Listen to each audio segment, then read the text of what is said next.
नमस्कार, मैं हूं मनमोहन भट्ट।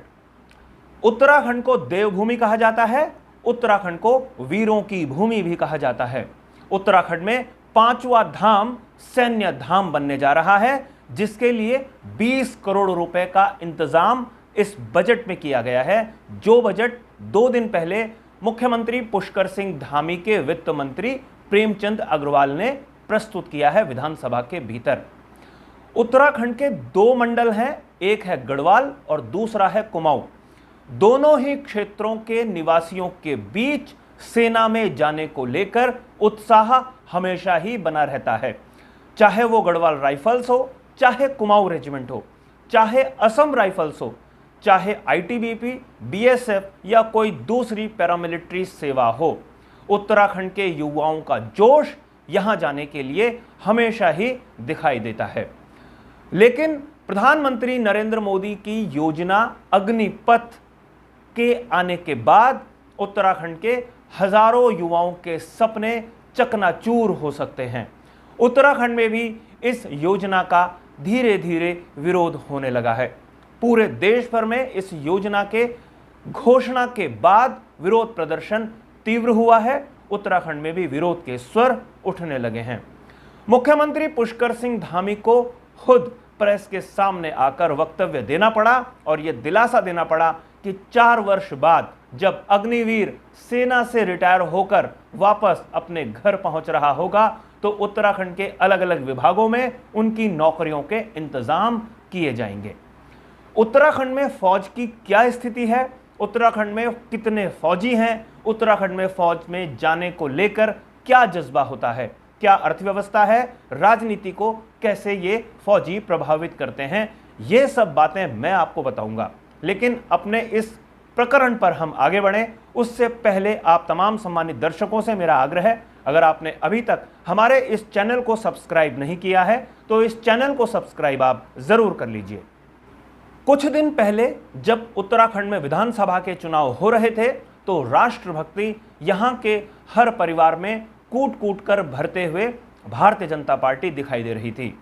राष्ट्रभक्ति के कारण ही भारतीय जनता पार्टी कांग्रेस के मुकाबले बड़े अंतर से चुनाव जीती है। इसका एक बड़ा कारण फौजियों को भी माना जाता है। उन्हीं फौजियों को माना जाता है जिन फौजियों के नाम पर राजनीति बार बार होती है। एक योजना प्रधानमंत्री नरेंद्र मोदी ने अभी घोषणा की है। उस योजना में 17 से 21 साल के युवाओं को फौज में जाने के मौके मिलेंगे, लेकिन सीमित समय के लिए। मात्र 4 वर्ष की सेवा ये फौजी दे पाएंगे देश को। 4 वर्ष के बाद जितने फौजियों को इस योजना के अंतर्गत शामिल किया जाएगा, उनमें से सिर्फ 25% फौजियों को ही रेगुलर काडर में समाहित किया जाएगा और बाकी बचे 75% फौजी अपने घर वापस आ जाएंगे। सरकार कहती है कि उन्हें आत्मनिर्भर बनाया जाएगा और स्वरोजगार के लिए पहले ही तैयार किया जाएगा। लेकिन जो जनता है, जो युवा फौज में जाने की लगातार कोशिशों में जुटे हुए हैं, तैयारियों में जुटे हुए हैं, वो प्रधानमंत्री नरेंद्र मोदी की इस योजना से खुश नहीं हैं। कई लोग ये कह रहे हैं कि 4 साल की सेवा में 6 से 8 महीने की कड़ी ट्रेनिंग होगी, 1-2 महीने की छुट्टी होगी, तो 3 वर्ष में वो देश की सेवा क्या कर पाएंगे। और स्वरोजगार की जो बात है, अगर उन्हें स्वरोजगार ही करना होता तो फिर देशभक्ति दिखाने के लिए वो सेना में क्यों जाते या राष्ट्र की सेवा में समर्पित होने का सपना वर्षों से क्यों देख रहे होते। कुछ आंकड़े मैं आपको बताने की कोशिश करूंगा कि उत्तराखंड में फौज में जाने को लेकर क्या क्रेज है, उत्तराखंड की अर्थव्यवस्था में फौजियों का क्या योगदान है और राजनीति में सीधा सीधा क्या हस्तक्षेप है। 2022 का जब विधानसभा चुनाव हो रहा था, उस समय कांग्रेस, बीजेपी और आम आदमी पार्टी की नजर फौजी मतदाताओं और उनके परिवारों पर आकर टिकी हुई थी। एक अनुमान के मुताबिक कुल करीबन 94,000 के आसपास सर्विस वोटर थे। फौजी इनमें सबसे ज़्यादा थे, या कहें कि ये लगभग सारे ही फौजी थे। और जो रिटायर्ड फौजी हैं और उनके जो परिवार हैं, उनका जो आंकड़ा था, उनका जो नंबर था, वो 10 से 12 लाख था उत्तराखंड में। यानी ये राजनीति को सीधी सीधी तौर पर प्रभावित करते थे। यही वजह थी कि फौजी वोटों को लुभाने के लिए फौजियों को टिकट देने की बात लगातार की गई थी। कर्नल अजय कोठियाल को तो आम आदमी पार्टी ने मुख्यमंत्री पद का उम्मीदवार सिर्फ इसीलिए बनाया था क्योंकि वो फौजी बैकग्राउंड के थे, और फौजी मतदाताओं को रिझाने के लिए ही कर्नल अजय कोठियाल को भारतीय जनता पार्टी में शामिल कराया गया जब कर्नल अजय कोठियाल चुनाव हार गए। एक दूसरा नंबर जो पकड़ में आता है वो ये है कि हर साल देश की अलग अलग जो रेजिमेंट्स हैं, राइफल्स हैं, या कहें सेना से सीधा तौर पर या पैरामिलिट्री फोर्सेस से, इन सबको मिलाकर लगभग 25,000 फौजी हर वर्ष रिटायर होता है और उत्तराखंड में आकर वो बसता है। ये एक बड़ा नंबर है। और एक और बड़ा नंबर मैं आपको बता रहा हूं कि देश में जितने भी फौजी भर्ती होते हैं उसमें उत्तर प्रदेश पहले नंबर पर है, लेकिन अगर जनसंख्या से उसका अनुपात निकाला जाता है तो उत्तराखंड नंबर 1 पर पहुंच जाता है। यानी जितनी उत्तराखंड की आबादी है उसके 0.14% लोग सेना में किसी ना किसी रूप में मौजूद हैं और उत्तराखंड इस मामले में टॉप पोजीशन हासिल किए हुए है। यह एक बड़ा नंबर है। अभी 5-7 दिन पहले इंडियन मिलिट्री एकेडमी का पासिंग आउट परेड हुआ था देहरादून में। हर वर्ष 2 बार यह परेड आयोजित की जाती है, एक जून के महीने में और एक दिसंबर के महीने में। और बड़ा चौंकाने वाला नंबर इस परेड में देखने को मिलता है। एक छोटा सा राज्य जिसका देश की जनसंख्या में 0.84% का योगदान है, मतलब 1% से भी कम उत्तराखंड की आबादी है अगर हम पूरे देश की आबादी देखते हैं।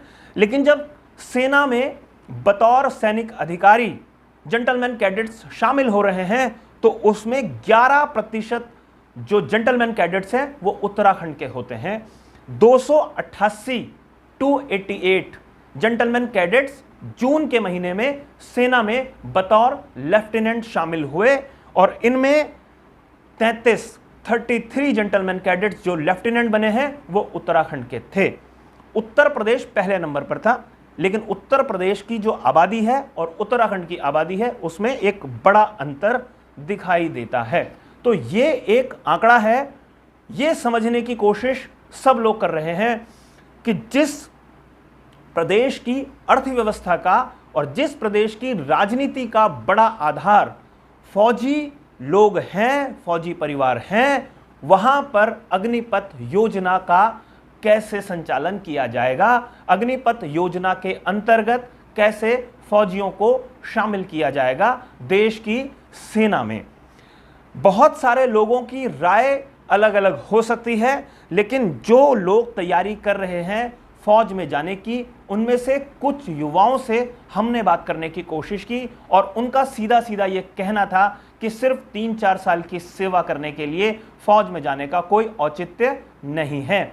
अगर हम 22 से 25 साल के भीतर वापस लौटकर अपने घर आ जाते हैं तो हम फिर से बेरोजगार हो जाएंगे। इस बात का अंदाजा उत्तराखंड सरकार को भी था, इसलिए उत्तराखंड सरकार के जो मुखिया हैं पुष्कर सिंह धामी मुख्यमंत्री ने खुद आकर एक प्रेस कॉन्फ्रेंस की। अग्निपथ योजना को उन्होंने बेहतरीन बताया।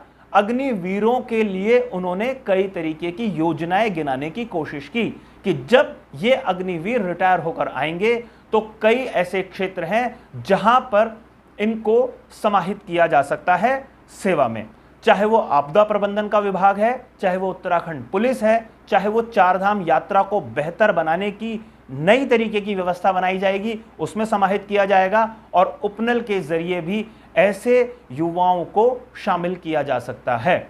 और एक बात तो भारत सरकार ने भी कही है अपनी इस योजना को लॉन्च करते हुए कि ये जो अग्निवीर होंगे इनको सैनिक कोटे का लाभ निश्चित रूप से अलग अलग राज्यों में अलग अलग प्रकार के पदों में जब ये शामिल होने की कोशिश कर रहे होंगे तो वहां पर इन्हें उस कोटे का लाभ मिलेगा कि ये रिटायर्ड सैनिक हैं, मतलब सैनिक कोटे का इनको लाभ मिलेगा। इस योजना में जो इनको वेतन दिया जाएगा उस पर हम ज़्यादा चर्चा नहीं करेंगे, क्योंकि 25 से 30 हज़ार का जो शुरुआती इनको तनख्वाह मिलेगी हर महीने, और जब ये रिटायरमेंट के आसपास होंगे यानी 4 वर्ष के आसपास, तो इनको 38 से 40 हज़ार रुपये का वेतन मिल रहा होगा।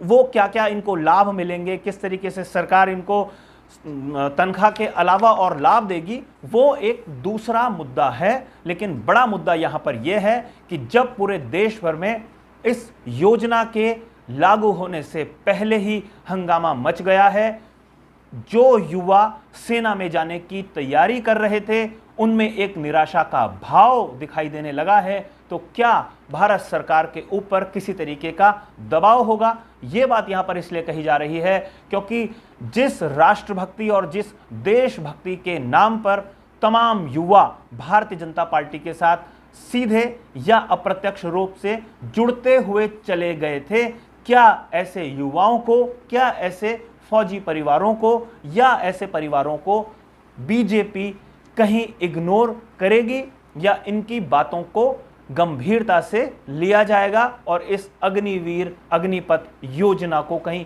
वापस लिया जा सकता है?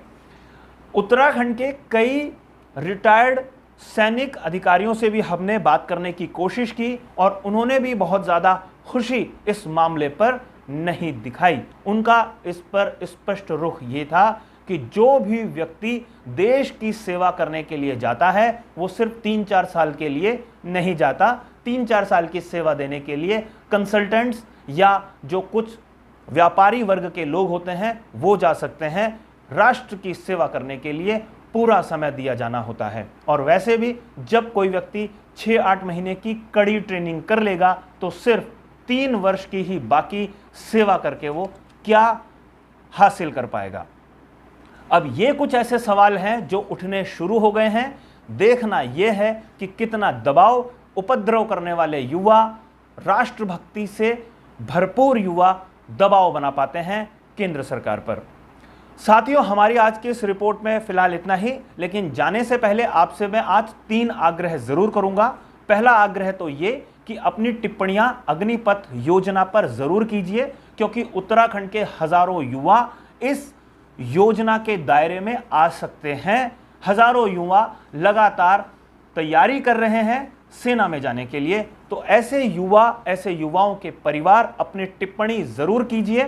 दूसरा मेरा विशेष आग्रह जो हमेशा होता है, इस चैनल को अगर आपने अभी तक सब्सक्राइब नहीं किया है तो उस चैनल को सब्सक्राइब आप जरूर कर लीजिए, और ये रिपोर्ट अगर आपको पसंद आ रही है तो इसे लाइक जरूर कीजिए, इसे शेयर करके अपने मित्रों तक जरूर पहुंचाइए। नमस्कार।